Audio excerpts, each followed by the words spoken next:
Women of Northwest Ohio Spotlights are made possible in part by a gift provided by Dr. Douglas and Suzanne Neckers, who recognize and celebrate the contributions of the area's important women. Shirley Timonere retired as president and general manager of WGTE Public Broadcasting. She was the third recipient of the Fred Rogers Award for Excellence in Children's Television. It was Shirley's idea to bring Mr. Rogers' Neighborhood and other educational programs into childcare settings and to train caregivers in how to use the programs. The Ready to Learn service that resulted was for many years funded by the Federal Education Department.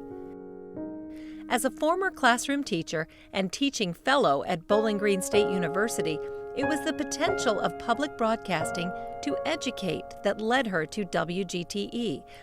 First as a producer, then director of television programming, and finally as station manager in 1989. Shirley oversaw the move from downtown Toledo to the station's new facility on South Detroit Avenue before her retirement in 2002. I'm Chris Peterson. Women of Northwest Ohio is a co-production with the League of Women Voters of Bowling Green, the Perrysburg area, and Toledo-Lucas County, and made possible in part by a gift provided by Dr. Douglas and Suzanne Neckers. Being involved makes our democracy work.